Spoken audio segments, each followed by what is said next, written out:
교회는 해마다 12월 즈음이 되면 성탄절 4주 전부터 대림절, 즉 주님의 다시 오심을 기다리는 절기를 시작합니다. 초대교회 성도들은 이 기간을 금식, 회개, 그리고 묵상의 시간으로 삼으면서 주님의 성탄뿐 아니라 재림을 함께 준비하고 소망했습니다. 그래서 이 대림절은 주님의 신부인 몸된 교회가 마음과 삶을 정결하게 하는 영적 준비의 시간이라고 볼 수 있습니다. 저는 올해 대림절을 시작하면서 첫 번째 메시지로 쉐마의 말씀, 마음을 다하고 뜻을 다하고 힘을 다하여 내 하나님 여호와를 사랑하라 라는 말씀을 준비했습니다. 기도하는 가운데 하나님께서 이 말씀을 저의 마음에 주셨습니다. 자, 오늘 이 신명기 쉐마의 말씀을 함께 읽었는데 이 본문의 배경은 신명기 1장입니다. 신명기 1장에 보면 모세가 요단 동편 모압 평지에서 이스라엘 백성들에게 마지막으로 율법을 선포하는 장면으로 시작합니다. 이 시점은 출애굽 이후 약 40년이 지난 시간이고 새로운 세대가 가나안 입성을 앞둔 순간입니다.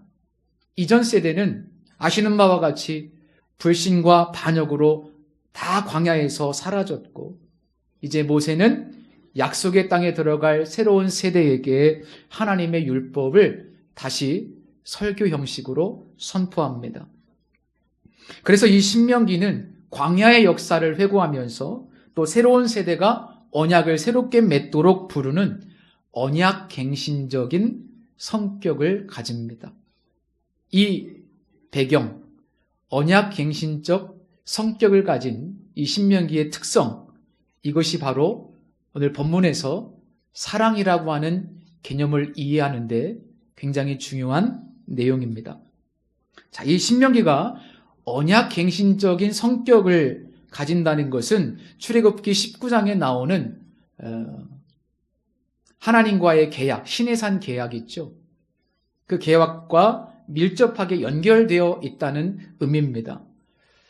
출애굽기 19장 5절과 6절 말씀입니다. 세계가 다 내게 속하였으니 너희가 내 말을 잘 듣고 내 언약을 지키면 너희는 모든 민족 중에서 내 소유가 되겠고 너희가 내게 대하여 제사장 나라가 되며 거룩한 백성이 되리라. 계약이 체결되는 순간입니다. 고대 근동에서는요, 이렇게 강대국과 약소국 사이에 정치, 외교적으로 조약을 맺는 일들이 참 많았습니다. 강대국이 약소국을 지배하게 되면 이제 봉신 관계가 됩니다. 그래서 주종 관계가 되는 것이죠. 주인과 신하와의 관계. 그래서 계약을 맺는데 이런 계약을 봉신조약, 봉신계약이라고 말합니다. 이거는 단순한 외교 문서가 아니라 지배와 복종의 관계를 규정하는 계약입니다.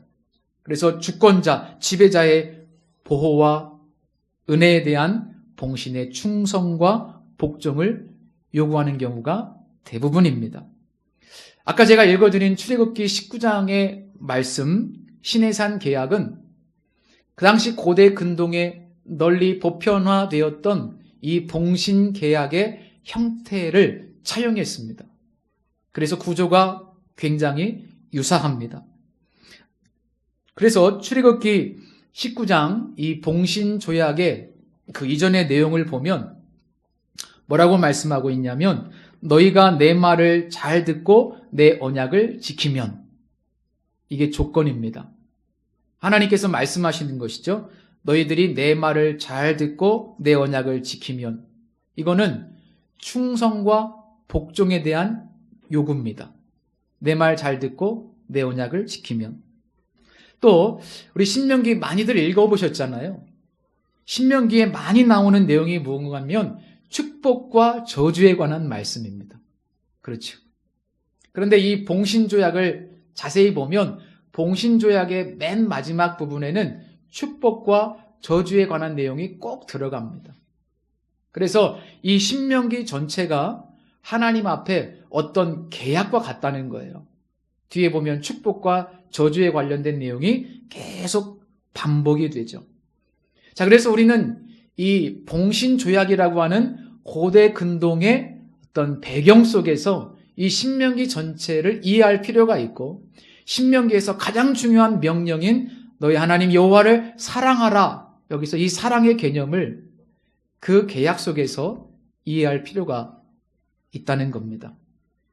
두 번째로 이 사랑의 개념을 이해하기 위해서 본문 안에서 중요하게 우리가 살펴봐야 될 표현은 유일한 여호와라는 말씀입니다. 유일한 여호와. 이 말씀이 어떤 의미일까요?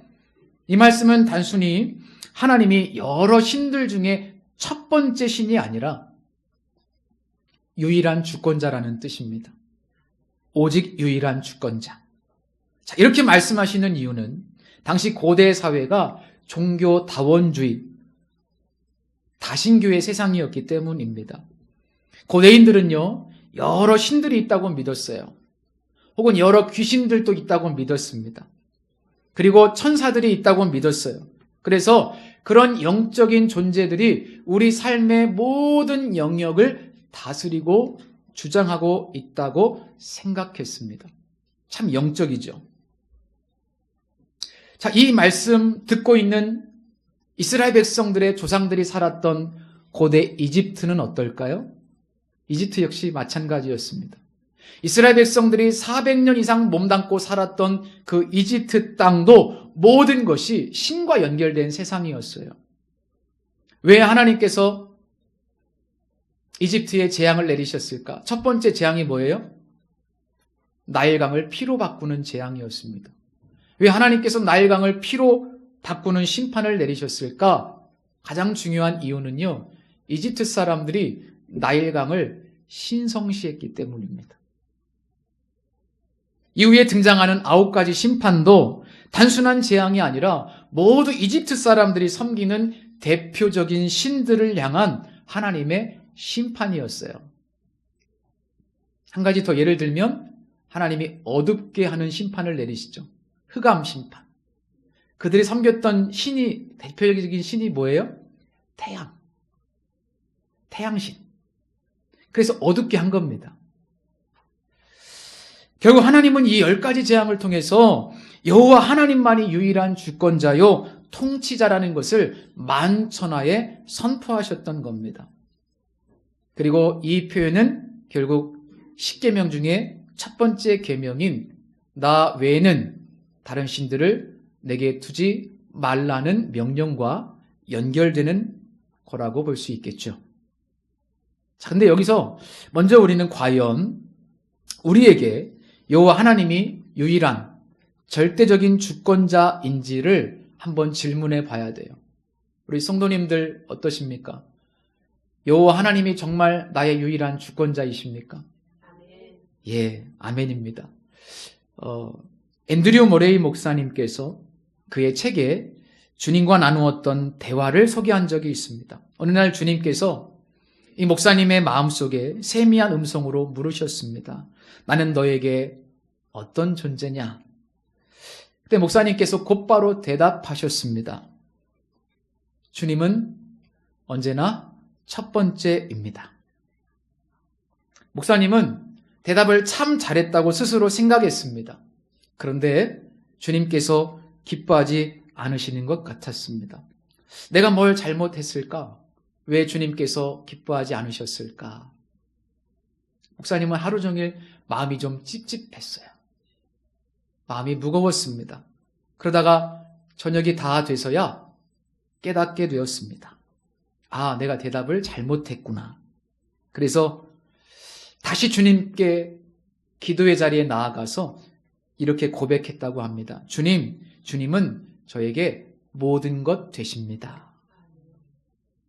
주님께서 첫 번째가 되시는 것과 나의 모든 것이 되시는 것의 차이점을 아시겠습니까?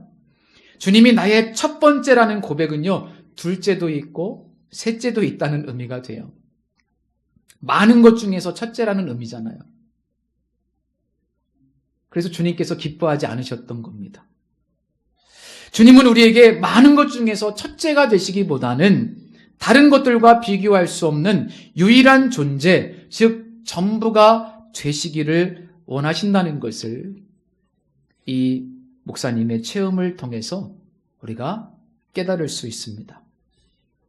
자, 우리가 이 사랑의 개념을 이해하기 위해서 본문 밖에 어떤 고대 근동의 배경을 살펴보면서 봉신조약과 언약갱신의 측면에서 이 본문이 주어졌다는 것을 살펴봤고요.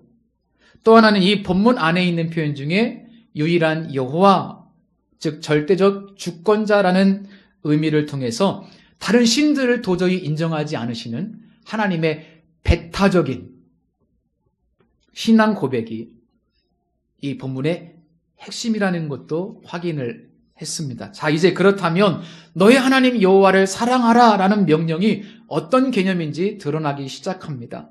모세가 전한 이 사랑의 명령은 우리가 유일하게 섬겨야 할 존재가 누구인가, 즉 우리가 유일하게 우리의 충성과 복종의 대상이 누구인가, 그것이 바로 여호와 하나님이라는 의미예요. 그래서 오늘 본문에서 사랑하라는 명령은 오직 그분께만 너의 충성을 바치고 그분께 복종하고 그분이 너의 삶의 모든 것이 돼야 된다는 의미입니다. 실제로 고대 근동의 이 봉신조약, 조약문에서도 충성과 복종을 요구할 때는 왕을 사랑하라는 표현을 썼어요. 즉 고대 근동의 사랑의 개념은 우리가 지금 이해하는 어떤 관념적이고 마음속에 머무르는 그런 추상적인 개념이 아니라 언약적 충성이었습니다. 헌신을 의미했습니다. 복종을 의미했어요. 그래서 모세가 5절에서 마음, 뜻, 힘을 다해 주님을 사랑하라. 이 마음, 뜻, 힘을 다해 주님을 사랑하라는 것은 우리의 생명과 우리의 의지와 소유와 존재 전체를 다 바쳐서 단 1%도 다른 대상에게 마음을 주지 않아야 되는, 정말 온전히 주님만 사랑해야 된다고 이야기하고 있는 겁니다. 저는 이 지점에서 이런 의문을 가질 수 있다고 생각했어요. 과연 하나님께서 우리에게 이렇게 배타적인 사랑, 즉 온전한 충성과 복종을 요구하실 권리가 있으실까? 어떤 분들은 이렇게 명령 했을 때 조금 불편해할 수도 있고 기분이 좀 나쁠 수도 있다는 생각이 듭니다. 자, 이 질문에 답하기 위해서 우리는 내 하나님 여호와라는 표현에 들어있는 의미를 살펴봐야 합니다. 내 하나님 여호와. 좀 전에 읽어드린 출애굽기 19장 5절 6절 말씀, 그 앞에 4절 말씀에는 이런 내용이 있습니다. 내가 애굽 사람에게 어떻게 행하였음과 내가 어떻게 독수리 날개로 너희를 업어 내게로 인도하였음을 너희가 보았느니라. 이 말씀은 출애굽기 전체를 요약합니다. 여호와 하나님께서 그들의 고통과 부르짖음을 들으시고 오셔서 그들을 구원해 주셨어요. 그리고 여기까지 인도하시고 보호하시고 먹여주시고 입혀주셨습니다. 왜 그렇게 하셨습니까? 하나님께서 아브라함과 이삭과 야곱에게 맹세하셨기 때문입니다. 하나님은 자신이 한 약속에 충실하셔서 때가 되어 이 백성을 구원해내셨고 마치 아비가 자식을 안아주심 같이 그들을 여기까지 인도해 주셨습니다. 모세가 그렇게 표현합니다. 아비가 자식을 안아주심 같이 우리를 여기까지 인도하셨다고. 그래서 출애굽기 19장의 구절을 보면 너희가 내 말을 잘 듣고 내 언약을 지키면 이라고 요구하시기 전에 먼저 하나님께서 자신의 약속에 대해 충실하셨다는 것을 강조하고 있습니다. 본문에서 너는 마음을 다하고 뜻을 다하고 힘을 다하여 내 하나님 여호와를 사랑하라. 즉 내 하나님이 전부가 되고 그분께 충성과 복종의 삶을 살라고 요구하시는 이 내용의 전제가 뭡니까? 먼저 하나님께서 우리를 위해서 언약적 충성을 다하셨고, 먼저 하나님께서 우리를 너무나 사랑하셨고 우리를 전부로 여겨주셨기 때문에 너희들도 합당하게 그렇게 반응해야 한다. 그런 내용입니다. 그런 내용이 생략된 거예요. 신약 로마서 5장에 넘어오면 사도 바울이 이런 이야기를 합니다. 우리가 아직 죄인 되었을 때에 그리스도께서 우리를 위하여 죽으심으로 하나님께서 우리에 대한 자기의 사랑을 확증하셨느니라. 여러분, 이 말씀은 하나님이 우리에게 자신의 전부를 내어주셨다는 의미입니다. 왜 우리에게 모든 것을 주셨습니까? 왜 우리에게 하나밖에 없는 외아들, 하나밖에 없는 아들을 왜 우리에게 내어주셨습니까? 그 이유는 우리가 하나님에게 전부이기 때문이에요. 우리 한 사람 한 사람이 하나님에게 모든 것이기 때문입니다. 여러분, 하나님은 우리를 전부로 여기세요. 우리 한 사람 한 사람은 하나님에게 너무나 소중한 존재입니다. 하나님이 목숨을 주실 만큼 우리를 전부로 여기시는 거예요. 그래서 자신을 무가치하다고 생각하지 마세요. 아까 우리 예배 전에 인사할 때 당신은 소중한 사람이라고 인사하라고 그랬잖아요. 하나님이 우리를 전부로 여기실 만큼, 생명을 내어주실 만큼 여기 계신 분들은 너무나 중요한 존재고 소중한 존재고 하나님 앞에 귀한 존재입니다. 하나님이 한 분 한 분을 전부로 여기세요. 그래서 전부를 주셨어요.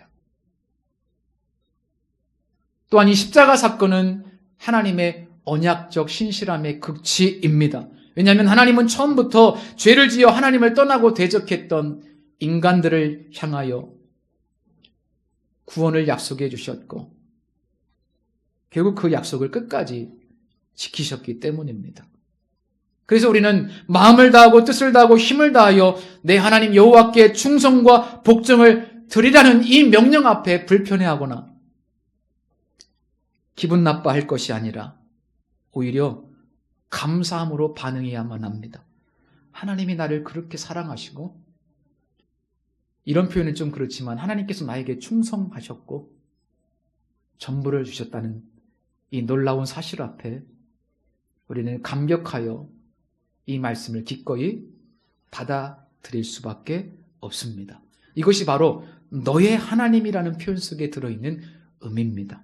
하나님이 먼저 사랑하셨다는 겁니다. 또 하나 기억해야 할 것은 이 사랑이라는 개념은 추상적이지 않습니다. 반드시 복종과 충성이라는 눈으로 볼 수 있는 행위로 드러나야 한다는 점입니다. 여러분, 사랑을 어떻게 확인할 수 있습니까? 진짜 사랑은 무엇입니까? 성경이 말하는 진짜 사랑. 요한 1서 3장 16절 이하의 말씀에 보면 히브리인들이 생각하는 사랑의 개념을 잘 이해할 수 있습니다. 그가 우리를 위하여 목숨을 버리셨으니 우리는 이로써 사랑을 알고 우리도 형제들을 위하여 목숨을 버리는 것이 마땅하니라. 누가 이 세상의 재물을 가지고 형제의 궁핍함을 보고도 도와줄 마음을 닫으면 하나님의 사랑이 어찌 그 속에 거하겠느냐. 자녀들아, 우리가 말과 혀로만 사랑하지 말고 행함과 진실함으로 하자. 하나님께서 우리를 사랑하시는데 무엇으로 확증하셨다고요? 하나님 말로만 하지 않으셨어요. 당신의 사랑하는 아들 예수 그리스도를 이 땅에 보내주셨습니다. 아까 읽어드린 로마서 5장, 하나님의 사랑이 십자가로 확증되었다고 사도 바울이 말씀하고 있지 않습니까? 그렇다면 사도 요한은 누가 진정 형제를 사랑한다고 봅니까? 형제 사랑, 형제의 궁핍함을 보고도, 이 본다는 표현은 한번 힐끗 보는 게 아니라 지속적으로 보는 거예요.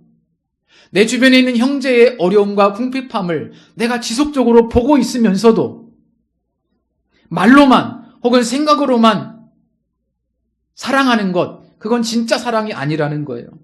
진짜 사랑은 내 지갑을 열고 내 피 같은 돈을 내 거를 희생해서 그 형제를 도와주는 것, 섬겨주는 것. 그게 히브리인들이 생각하는 사랑의 의미입니다. 예배 끝나고 우리 성도님들에게 작은 선물 하나씩 나눠드릴 거예요. 갑자기 웬 선물인가? 제가 주는 건 아니고요. 제가 2주 전에 설교하면서 저의 동기 가운데 이런저런 어려움을 한꺼번에 당한 그런 딱한 사정을 예화로 잠깐 이야기한 적이 있습니다. 그런데 예배가 끝나고 어떤 분이 마음에 감동이 되셨어요. 하나님께서 하신 일이겠죠. 그래서 그 목사님을 좀 돕고 싶다고 저에게 말씀해 주셨고 실제로 물질적으로 조금 후원해 주셨습니다. 그런데 그 친구 어머님께서 홀어머니 모시고 함께 사는데 이렇게 해서 어느 교회에서 도와주신 분이 계시다고 참 감사한 일이라고 이야기를 했더니 그 어머님께서 마음에 또 너무 기쁘셨나 봐요. 돈이 문제가 아니고 하나님께서 어느 교회 누군가를 통해서 위로해 주신 거잖아요. 내 아픔과 고난을 알고 계신 거잖아요. 그게 너무 감사했던 겁니다. 그래서 그 어머님께서 한 2, 3일 동안 손수 재료를 사다가 틀 사다가 비누를 만드셨어요. 그래서 엊그저께 가져왔어요. 성도님들 하나씩 나눠주라고. 그래서 수제 비누 좋은 것만 넣었대요. 우리 성도님들 피부관리 잘 하시라고 감사의 응답으로 가져왔어요. 그래서 한 분에 하나씩입니다. 한 60개 이상 70개 정도 가까이 되는 것 같은데 나눠가지고 가시면 좋겠고 고르지 마시고 주는 대로 가져가시기 바랍니다. 그럼 복잡해져요. 니께 좋으냐 내께 더 좋으냐 복잡해지니까 주는 대로 가져가십시오. 네. 저는 이 일련의 과정들을 경험하면서 그런 생각이 들어요. 사랑이라고 하는 것은 결코 추상적이지 않구나. 감사, 그분의 감사의 마음도 결코 추상적인 개념이 아니라는 것을 깨닫게 됩니다.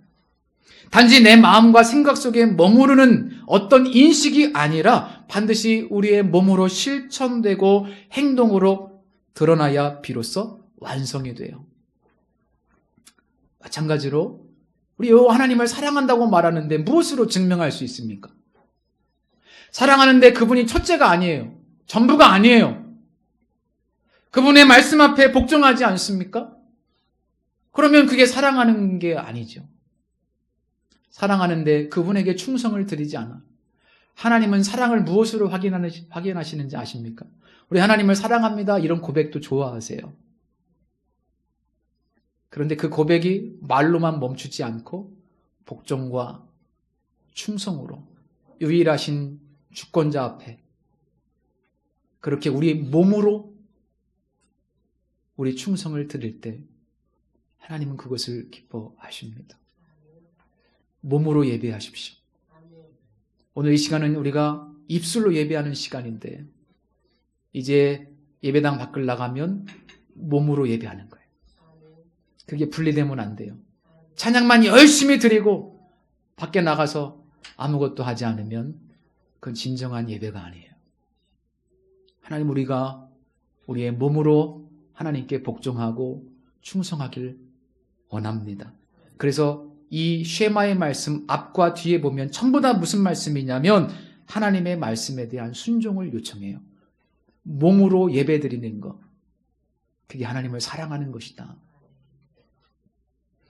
그렇다면 말씀에 대한 구체적 순종이 충성의 한 부분이라면 우리가 충성을 어떻게 적용할 수 있을까? 본문에서 충성은요, 하나님의 말씀에 따라서 공적이든 사적이든 우리의 삶의 모든 영역을 하나님 아래 내려놓는 작업이라고 정의할 수 있습니다. 예를 들어 우리가 성경을 읽다 보면 하나님께서 곰팡이를 어떻게 처리해야 되는지, 또 이웃집 소가 구덩이에 빠지면 그때는 어떻게 해야 되는지, 어떻게 보면 참 사소한 것까지 다 일일이 기록해 놓으셨어요. 뭐 성경에 이런 것까지 기록해 놓으셨을까 할 정도로 아주 구체적입니다. 왜 그렇게 할까요? 왜 이렇게 작은 부분까지 디테일하게 하나님께서 말씀하셨을까? 그 이유는 분명해요. 하나님은 우리의 삶 전체가 아주 작은 부분까지도 하나님과 연결되기를 원하셨어요. 사도 바울이 이 말씀을 신약적 버전으로 이렇게 해석해 놓았습니다. 너희는 먹든지 마시든지 무엇을 하든지. 사소한 일상이잖아요. 사소한 일상이에요. 먹든지 마시든지 무엇을 하든지 하나님의 영광을 위해서 하나님과 연결시켜 놨습니다. 여러분, 우리의 삶 전체가 사소하지 않습니다. 모든 것이 다 하나님과 연결되어야 됩니다. 예를 들면 우리 다양한 인간관계, 직장생활, 물질에 대한 태도, 돈을 버는 방식, 돈을 쓰는 방식, 교회생활, 사회생활 모든 영역이 다 하나님과 연결돼야 되고 하나님의 주권 앞에 내려놓아야 되는 거예요. 이게 충성이라는 거예요. 이게 충성이에요. 신약에 오면 메시지가 더 선명해져요. 초대교회 성도들은 예수를 주라고 그랬어요. 저 로마의 황제를 주라고 불렀는데 그 황제가 이제는 우리의 주가 아니고 예수가 우리의 유일한 주권자다. 그래서 예수는 주라고 하는 이 고백 속에 그들의 모든 삶을 내려놨습니다. 어떻게 보면 반국가적인 선언이죠. 그들은 경제적인 손해, 사회적 불이익, 심지어 생명의 위협이 있음에도 불구하고 그리스도의 통치를 최우선에 두는 삶을 선택했습니다. 예수는 주. 이건 단순한 신앙 고백이 아니에요. 모든 영역의 주도권을 하나님께 드리는 충성 서약입니다. 그리고 우리는 그런 삶을 거룩이라고 부릅니다. 거룩은요, 목소리 까는 게 아니에요. 거룩은요, 경건의 모양 폼 잡는 게 아닙니다. 경건은 유일하신 하나님 앞에 자신의 삶을 내려놓는 구별됨이에요. 이게 거룩이에요. 예를 들어 볼까요? 결혼하지 않은 청년들은 결혼할 때 여러 가지 현실적인 조건을 따지죠. 근데 우리 진짜 예수 믿는 청년은 그보다 더 중요한 게 있어요. 먼저 하나님 앞에 이 결혼을 두는 게 중요해요. 아니, 이거를 먼저 하지 않고 내 마음대로 내가 원하는 사람, 내가 조건 맞는 사람을 찾는다. 그럼 충성 아니죠. 내가 원하는 대로가 아니라 하나님이 성경에 말씀하신 대로 그 말씀 앞에 내 결혼의 문제를 두는 거, 이게 충성이고요. 이게 하나님을 향한 사랑이에요. 혹시 고깃집을 운영하는 분이 계시다면, 예를 들어 저울을 속이지 않는 게 충성이에요. 고기 그람수를 속이지 않는 게 충성이에요. 아마 대부분의 고깃집 다 거짓말할걸요? 재료 어디서 샀는지 속이지 않는 거. 그런 게 하나님 앞에 충성이라는 거예요. 내 일을, 내 사업을 하나님의 주권 앞에 내려놓는 거. 조금 이익이 덜 발생하더라도. 직장생활 마찬가지예요. 사도 바울이 에베소서 6장에서 종과 주인의 관계 이야기하잖아요. 상황이 다르기 때문에 직접 적용할 수는 없지만 모든 일을 어떻게 하듯 죽게 하듯. 내 상사가 나를 보거나 말거나 나는 언제나 충성하는 거예요, 직장에. 주님께 하듯 사람들을 대하는 거. 부당한 이익을 취하지 않는 거. 회사의 물건을 함부로 사용하지 않는 거. 그게 충성이에요. 그리고 그게 주님을 사랑하는 거예요. 우리 학생들은 시험 기간 컨닝하지 않는 거. 숙제 잘하는 거. 내 모든 삶의 사소한 영역일지라도 하나님의 절대 주권 앞에 이걸 가지고 가서 내려놓는 것. 그게 충성이고 거룩입니다. 두 번째로 달라스 윌라드라는 신학자가 쓴 하나님의 모략에서 유대 기독교 전통의 가장 중요한 계명은 하나님을 사랑하라. 하나님을 무엇보다 소중히 여기는 것이라고 설명합니다. 즉 마음을 다하고 뜻을 다하고 성품을 다하여 하나님을 사랑한다는 말은 어떤 의미냐? 그분을 보물로 삼고 그분이 아끼시는 것을 함께 내가 아끼고 또 그분이 하시는 일에 우리의 존재를 기꺼이 내어놓는 것을 의미합니다. 이런 관점에서 산상수훈에 보면 너의 보물을 하늘에 쌓아두라 이렇게 말씀하고 있는데 이 말씀은 진짜로 우리가 보물을 하늘에 어떻게 쌓아요? 어떤 의미인가 하면 우리 삶의 방향을 하나님이 하시는 일에 맞추라. 보물은 하나님이니까. 우리 삶의 모든 방향을 하나님이 하시는 일에 맞추라는 거예요. 하나님께서 유지하시고 다스리시는 이 영적 세계에 우리의 시간과 우리의 에너지와 우리의 자원을 투자하라는 겁니다. 그걸 다른 말로 바꾸면 먼저 그의 나라와 의를 구하라는 말이에요. 이게 보물을 하늘에 쌓는 거예요. 그것의 극단화된 형태로 나타난 것이 두 개 있죠. 산상수훈에. 하나는 이웃사랑, 하나는 이웃사랑을 넘어 원수사랑. 왜냐하면 하나님께서 우리 이웃을 사랑하시고 원수까지도 사랑하시고 그들의 구원을 위해서 지금도 일하고 계시기 때문입니다. 여러분, 이 충성의 개념을 통해서 우리 자신을 돌아볼 때 우리는 어떻습니까? 우리는 하나님이 하시는 일에 나의 삶에 초점을 맞추고 있습니까? 정말로 충성하십니까? 또 우리는 삶의 내 모든 영역, 결혼의 문제, 사업의 문제, 직장의 문제, 인간관계의 문제, 모든 문제를 하나님의 주권 앞에 하나님의 방식대로 살겠다고 내려놓습니까? 이게 충성. 여러분, 우리 곧 주님 만납니다. 우리 어르신들 곧 주님 만나요. 뭐 젊은 저도 언제 만날지는 모르겠지만 곧 만납니다. 제가 어제 기도하는데 이 앞에 현수막에 Yes, I am coming soon 이 영어 단어가 여기 앞에서 기도하는데 제 눈에 확 들어오는 거예요. 그렇습니다. 주님 곧 다시 오신다고 하셨죠. 진짜 정신 차리고 내가 주님 앞에 서겠습니다. 그 고백이 이것 때문에 절로 나오더라고요. 주님이 곧 다시 오신대요. 여러분, 주님 앞에 어떤 모습으로 서길 원합니까? 저는 착하고 충성된 종으로 살다가 주님 앞에 서고 싶어요. 그 구체적인 것은 우리가 분별해야 되겠지만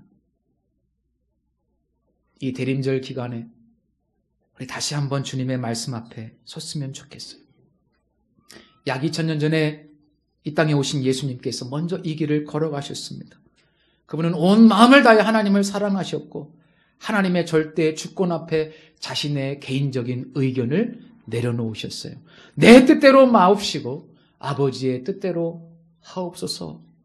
이 기도하신 모습이 바로 충성의 극치였습니다. 그리고 주님은 하나님이 하시는 일에 전적으로 자신의 전 존재를 투신하셨습니다. 십자가 위에서 물과 피를 다 쏟으시면서 우리를 위해 모든 것을 내어주심으로 하나님의 구원 계획을 완성하셨습니다. 그리고 그분은 우리에게 자기를 부인하고 자기 십자가를 지고 나를 따르라고 그랬어요. 저는 이 말씀이 오늘 본문 말씀과 똑같은 말씀이라는 것을 깨달았어요. 너는 마음을 다하고 뜻을 다하고 힘을 다하여 내 하나님 여호와를 사랑하라는 말씀, 이 말씀은 자기를 부인하고 자기 십자가를 지고 나를 따르라. 그 말과 같은 말씀이었어요. 오늘 이 대림절 첫 번째 주일 아침에 주님은 우리의 대답을 기다리고 계십니다. 말로만이 아니라 우리의 삶으로 대답하기를 원하십니다. 사랑하는 성도 여러분, 오늘 대림절 첫 번째 주일입니다. 쉐마를 통해서 진정 하나님을 사랑한다는 것이 무엇인지를 깊이 깨닫고 이 기간 동안 주님이 곧 다시 오신다고 그랬는데 다시 한번 정결한 신부로 세워지고 진짜 하나님이 원하시는 충성과 복종의 삶으로 나아가실 수 있기를 바랍니다. 마지막으로 이 질문으로 마무리하겠습니다. 주님은 당신에게 첫째입니까? 아니면 전부입니까? 기도하겠습니다. 사랑이 많으시고 신실하신 하나님 아버지, 오늘 주신 쉐마의 말씀을 감사드립니다. 먼저 주님께서 우리를 전부로 여기시고 하나밖에 없는 독생자 예수 그리스도를 십자가에 내어주심으로 우리를 향한 언약적 충성을 보여주셨습니다. 이 은혜 앞에서 우리는 무엇으로 보답할 수 있겠습니까? 다만 우리도 마음과 뜻과 힘을 다해 우리 하나님 여호와를 사랑하기를 원합니다. 우리 마음속에 주님과 경쟁하는 우상들을 버리게 하여 주옵소서. 하나님, 우리가 주님 앞에 순종함으로 우리의 모든 삶의 영역들을 주님 앞에 내려놓는 모습으로 주님을 사랑하게 하옵소서. 주님 다시 오실 때까지 착하고 충성된 종으로 깨어 기다리며 먼저 주님의 나라와 의를 구하는 삶을 살게 하여 주옵소서. 충성의 본이 되신 예수 그리스도의 이름으로 기도드립니다. 아멘.